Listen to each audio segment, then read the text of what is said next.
since I'm talking about places that are open in the off season, let's not forget that it doesn't have to be sunny and 90 to enjoy the beaches at the Jersey Shore in Cape May County.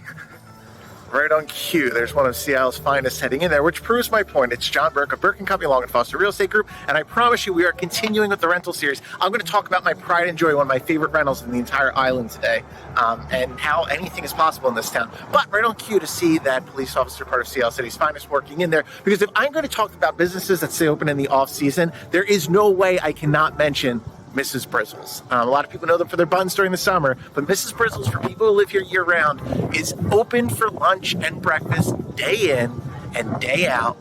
A lot of the businesses I've mentioned, you know, they do a good job, but they might be gone in January, they might be gone in February. Mrs. Brizzle's is always here, and pretty much every contractor, working person in Sea Isle eats there or gets lunch from there on a very regular basis. So if you're in town during the off-season and you're wondering where you can get a bite to eat, Mrs. Brizzle's is almost always open. Okay, but before I can mention the house, I actually have to mention I've been doing businesses that are open. Here's a business that's closed. The Point, great new addition to Seattle, right? Open outdoor bar. It's been a big success. People have really liked it. Great addition where the Springfield used to be.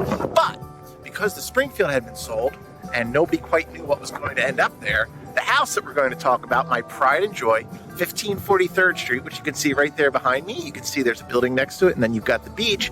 That sort of sat on the market for a little while. I think people were concerned about what was going to be here. And because of that, too, in the absolute height of the pandemic rush, so that was during 2021, a small army of family members of mine, there's 5 people on the deed, you could argue there's a 6th involved as well, plus myself and my wife Rachel ends up involved with things too. So there's a small army of my family involved in managing and taking care of this property.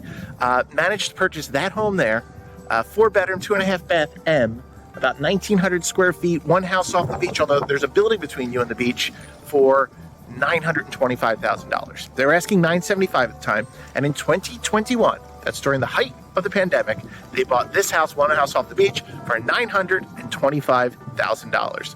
What's happened since? All right, so what happened with that house? Before I tell you what happened with that gem of a house, which is the important part of the story, I got to mention the other workhorse in town. That's Rick's. Breakfast and lunch, just like Mrs. Brizzle's, they stay open all year. Should have mentioned on Mrs. Brizzle's, same thing at Rick's. The nicest staff. You go in there, just, regular salt of the earth, nicest staff in the world. And, everybody thinks of us as this bustling shore tourist community because that's what they see when they're here for 3 months or really 6 weeks out of the year. In reality, we're a small town at heart, and small towns need places like Rick's and Brizzle's.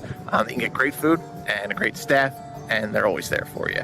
All right, so what happened with that house? Well, first I got to give a little bit of credit to my brother-in-law, Dr. Anthony Flynn, because he was the first one in the group who said, I think we should take a look at this thing. And there was some reluctance from everybody else. And the same reason everybody else in town was reluctant. What's going to go on across the street? Do we really want an open-air bar? Because that rumor was starting to circulate at that point across that street from a house we're going to rent. I was elated. I was all in. From the moment the idea was suggested, I tried to convince absolutely everybody. I did not think it was going to be an inhibition for us to accomplish what we wanted to accomplish with this property, which was a pure investment property.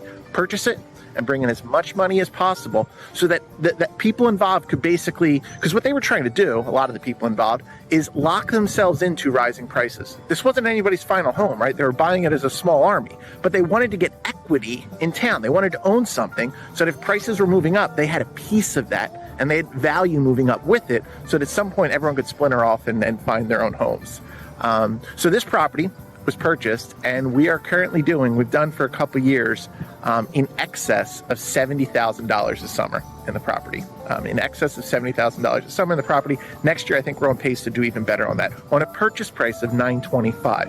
So you run your math on that. You put 20 or 25% down, and you run your math on that, and you see this is one of the few properties bought in the height of the pandemic that is probably running cash positive. But they had to accept a few things. They had to buy a property everybody else was kind of on. They had to spend some money when they got into the property. They had to redo some decks. There was some work that had to get done inside. So these are the things that if you really want to have a successful rental property down here, you might want to take into consideration. And they also, and this is a big part, and it was probably easier for them because they are family, they sort of had to trust me. You got to trust your real estate agents. You have to know people who know the market, know the town, and say confidently, look, I know that, the house right across the street is only renting for $32,000 a year, but we can do better than that if you just do what I tell you. And that leads to another point that I want to make, and we'll probably follow up on next week, which is in Seattle City, rental properties are generally listed with multiple agencies. So a number of agencies will have the property. And for a long time, I was reluctant. I was scared to tell owners to do anything other than that.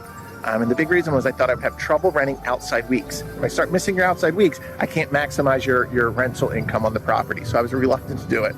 I've learned with this property, and now I'm beginning to learn with a couple others, that we can avoid all the issues that renting with multiple companies come up with, right? The fact that you got to manage books across multiple companies, that there's terrible miscommunication between people, that when there's an issue with something broken, it becomes like whisper down the lane. Oh no, that happened last week. Oh no, that happened the week before that, et cetera, et cetera. You can do everything with one company, and you can do better than 90% of the rental houses out there. So I'd love to talk to you about how we can do that, how we can simplify your rental experience and really maximize your profits. And if you're willing to trust me and do some of the things that might sometimes go against your own intuition, I promise almost any property I look at in this town, we can find a way to do even better and better for it. So John Burke of Burke Co, along with Foster Real Estate Group, we got a great team. If I'm talking rental, part of the reason we do so awesome is our amazing rental team. Chris McGurk, Laura Watts, Dave Sedlak is still involved on the owner side with a lot of things. So that's a big part of it. And our office is an absolutely great job. The other agents in our office and the other teams, we're an incredible office. I see the job that gets done all summer long, and it makes me very proud to be involved with it. So if you want to talk about your property, next week we're going to talk a little bit more. We're probably going to have 2 more parts in this series. If you want to talk about your rental property, if you want to talk about doing better with your rental property, if you want to talk about thinking outside the box and really hitting a home run, happy to do it to you. Just reach out. It's team line 609-478-0333, 0333. And you can also email us burkeandco@lnf.com.